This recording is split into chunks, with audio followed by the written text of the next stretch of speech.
Yes, same difference. Thank you so much. Welcome her.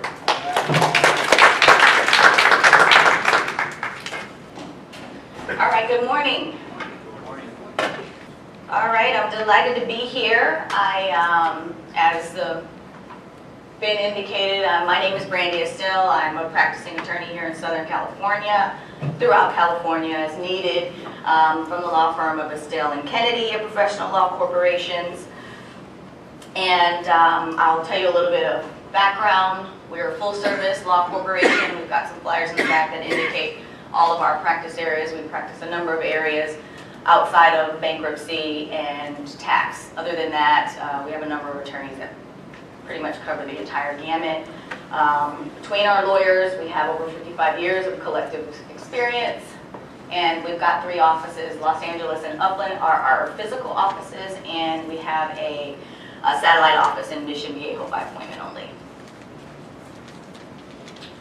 We started in 2001, where my partner, Attorney Kennedy, founded a father's rights organization called Child Support Liberation, where he focused on child support and providing a quality legal service at a reasonable price, and he dealt with custody, visitation, and paternity issues. He did that until we merged in 2012. Myself, in 2001, I founded the law offices of Estelle. I was a solo practitioner in private practice for 12 years and practiced in other areas. That's kind of where I got the whole full service idea. Clients were coming in from different areas, and what I found was that if I focus on one, I'm less able to serve the community in a larger range of clients. In 2005, I opened the doors of Creative Vision Investments, which is a real estate company that I'm the broker of, located here in Beverly Hills, which is why I'm a member of this Beverly Hills Greater Los Angeles Association of Realtors as well. And in 2012, Child Support Liberation and the law offices of Estelle merged. That's how we came up with the Estelle and Kennedy Professional Law Corporation.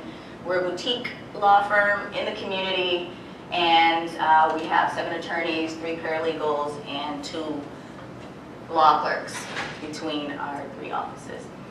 Today I want to talk to you about 5 things every landlord needs to know. One of the things that I've seen to keep us strong as business owners or business individuals is that I have a strong desire to learn and also spread knowledge and also master the practice of law. Laws change regularly, frequently, and the practice of law itself is constantly changing. It's interesting, and I'm never bored. I love this. I do these seminars to kind of attempt to make either ourselves more successful or provide information that you can give to your clients so that they can be successful as landlords as well. So I want to talk about some key things that may be helpful to you or your clients. If I do mention something that you know already, just humor me. If I'm able to present some new ideas, great. If I'm able to remind you of some fundamental principles that you already know, I'll call this presentation a success. Okay, the first area is local legislation. I always recommend that when you're in the business of real estate, you're aware of what's going on legally around you. Be aware, be involved, and know what's going on in the community that you're serving. Be the community that you reside in. It could be the community that you're serving. But talk to other landlords. Knowledge is power, and there's no need to reinvent the wheel, or at least that's how I look at it. Be involved in groups like this committee. If we aren't involved, we leave it to others to make change for us. And that change can negatively affect us, and we will not even have been involved. 64% of LA residents are renters. It's a large group. For example, over the last year alone, landlords and property owners had to deal with the battle to defeat the lack of a parcel tax notice to property owners. That was some major legislation. landlords and property owners were involved in defeating a transfer tax increase in Santa Monica. Landlords and property owners were involved with having to deal with defeating a $75 per transaction recording fee for all real estate transactions. These are huge legislative changes that have a direct impact on the work that we do every day. Be involved. We want to ensure that if there are laws that are put out there that are adverse to landlord interests, that they don't make their way into being enacted. And the way that you do that is being knowledgeable about local legislation and being involved in it.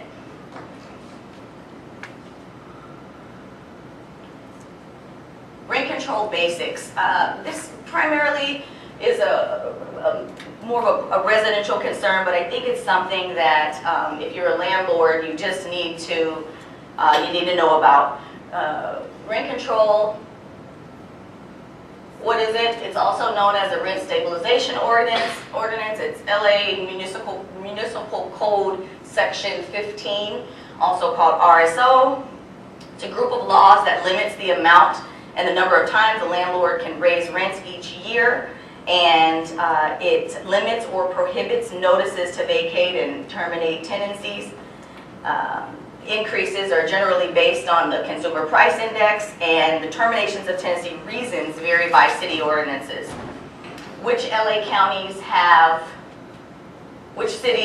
in LA County have rent control? Los Angeles, Beverly Hills, Santa Monica, and West Hollywood. So that landlord is going to need to know if their property is covered with it and comply with those laws that were enacted under the municipal code. What does it cover? It covers all properties, 2 or more units built prior to 1978, all single-family homes, and anything with 2 or more units built after 1978 are excluded.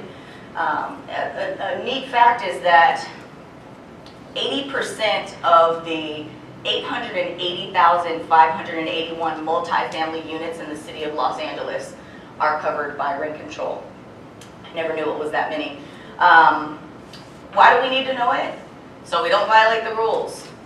There's more hassle and litigation if you're reported to the housing department, and there can be fines, and you can also be subject to little civil lawsuits. Good for me, bad for you. Resources. The best resources for the rent stabilization ordinance laws, I think, is the LA Housing Department website, and also a qualified real estate attorney, of course. Eviction notices. What eviction notices do you serve? There are, depends on your tenant, different notices must be sent. There's 3-day notice to pay rent or quit.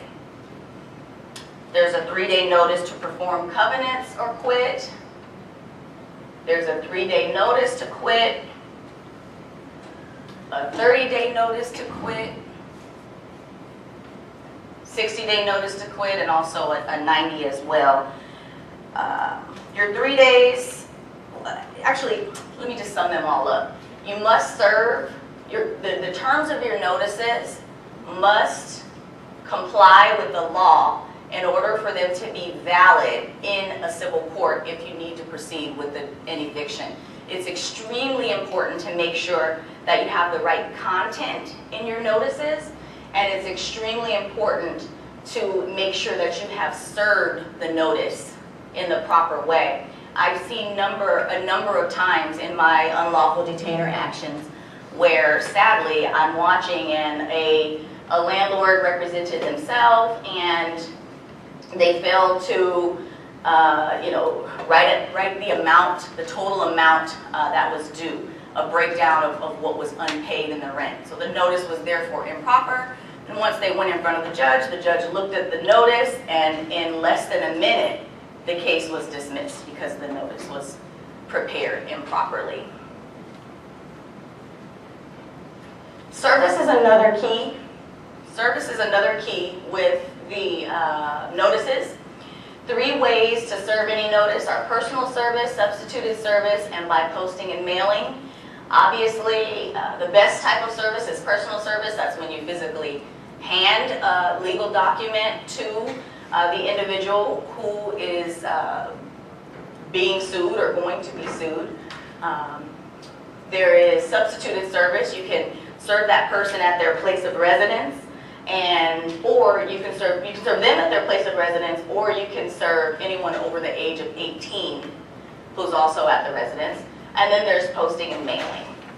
So that would require you either nailing or basically affixing the notice itself or the legal document itself on the door, and you would also need to serve it by mail as well.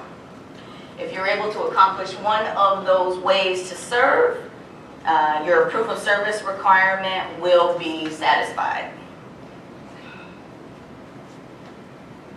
A fourth area that I think is very important for landlords to know would be the difference between stipulated judgments versus contested trials. And this area itself, in terms of litigation, I could present, for an hour on. Maybe Ben will invite me back and we can talk more about the details of litigation.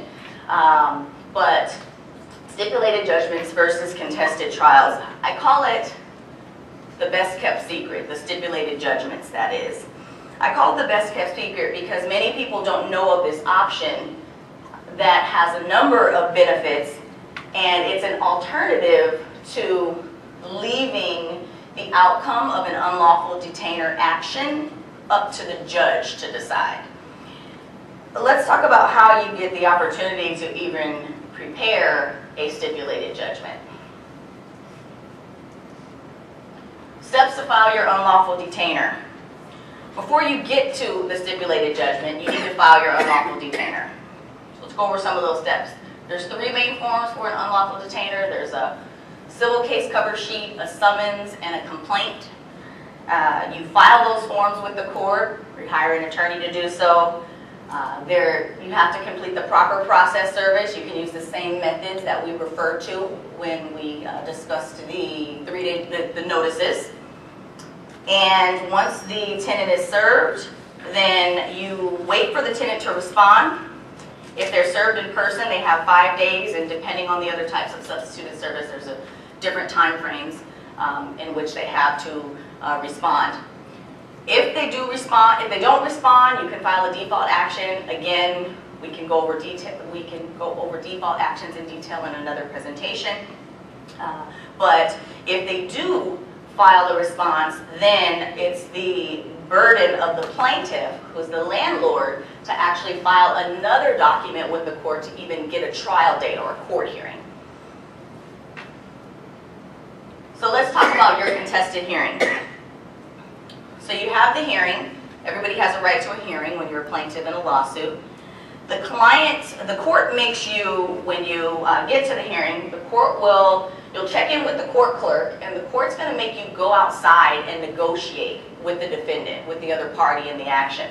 There's a meet and confer requirement under the California Code of Civil Procedure that actually has the purpose of trying to preserve court time. So in the interest of judicial economy, the court says, I'm not going to hear your case until you go outside and you make an appreciable effort to try to resolve this matter. So you wait. If you are meeting and conferring, you take as much time as you need. But there are usually more than 30 cases on the court calendar on any given day. It's usually an average of about 50. So when you're at your contested hearing, you're often waiting anywhere between 1 and 7 hours. And I say 1 hour if you're leaning toward the stipulated judgment option, and I say 7 if you're leaning toward proceeding with the contested trial, which is you presenting your case in front of the judge. So when the judge, after your wait, again, whether it's 1 to 7 hours, both sides present their case. They can present written documentary evidence. They can present witness testimony. And the burden of proof, however, is on the plaintiff to convince the judge with the preponderance of the evidence. So the burden is on the landlord to produce the evidence. The tenant doesn't have to produce any evidence. The tenant may decide to produce a defense or to produce some evidence to support a claim or a defense that they may have. But the burden is on the landlords. The duty is going to be on you or on your clients to prove to the judge why you should win their case. I've seen many cases where someone thinks that they have a great case. They represent themselves, they lose. You think you have a great case, but when presented in front of the court, a lot of the things that we think that the judge may be looking for may be completely different than what the judge is actually looking for. The same procedural issue we discussed. If your notice is served wrong, the court's going to look at that notice, and if they can dismiss your case, they're going to try to do it as quickly as possible. Given the fact that there's such a large number of cases, the courts are looking for reasons for you to either resolve your case on your own or for them to get your case off their docket. Unfortunately, it's a misnomer that you get to go to court and you have, 5 days to tell the court everything about what happened. It doesn't work that way in unlawful detainer court.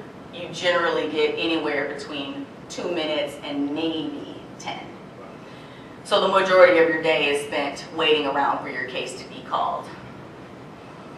After the hearing, if the landlord wins, then after the hearing, if the landlord wins, it's not over. So with this contested trial, you have to go through this entire process of filing the unlawful detainer. You have to wait in court all day and follow the rules of the clerk and present your case. After the hearing, you'd think that if you win, it would be over. It's not. There are additional documents that you have to file with the court after your contested hearing. The landlord would have to obtain a judgment of possession. That's a document that you draft, prepare, send to the clerk. The clerk sends it to the judge, and then the judge stamps it and sends it to you. That process doesn't happen on the same day as your contested trial. Your case will continue to go on until you get these documents. You have to wait for the clerk to issue a writ of execution. Your writ of execution is the document, same process. You prepare the document, send it to the clerk, send it to the judge signs it and sends it back to you. And again, that doesn't happen the same day either. But the writ of execution is what allows you to have the sheriff have the documentation that they need to actually go to the tenant's property to actually evict the tenant and lock the tenant out. If the tenant wins, it's not over that day either. Your contested trial, you may think, is over, but it's not. The tenant may get to stay. The judge may make an order that they get costs or fees. So the stipulated judgment is an alternative. Let's talk about what it is. It's an agreement. It's an agreement that you reach with the other party. It's placed in writing, and it is approved by the court on the day of the unlawful detainer action. It's a way that you can completely resolve your unlawful detainer action on the same day. You know exactly what the terms are, and you're set.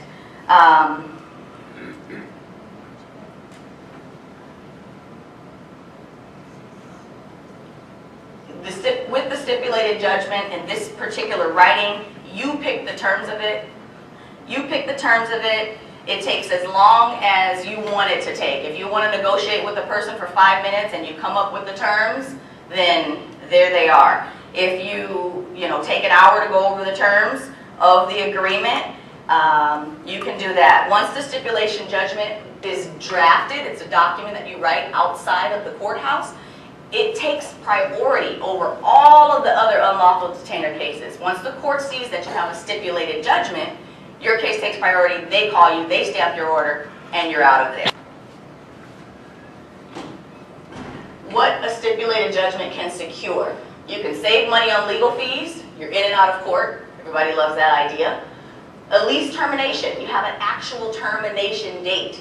A payment plan, if the tenant owes money, you have a payment plan. A determined move-out date, you know exactly when the tenant is going to leave. Avoidance of appeal. Again, we can have a different presentation on appeal because that's another long, litigious process. Stipulated judgment can secure all of these things as opposed to proceeding with the contested trial. All right, so the last thing I think every landlord needs to know, and we all know this, it's just a reminder, it's just humanism, personability, just Develop a good rapport with your tenants. Establish a positive relationship. When you have a positive relationship with your tenants, such a simple reminder, they'll have benefits through your tenancy. They'll be more likely to take care of your property. Benefits through the eviction process. If you've maintained a positive relationship with your tenants, the entire tenancy, then it makes the meet and confer process to prepare the stipulated judgment go a whole lot easier. Estelle and Kennedy, we provide 15-minute free telephonic consultations. This is our team last year, this is our team this year. And I want to say thank you to Ben and also the entire commercial real estate committee for giving me time today. Thank you.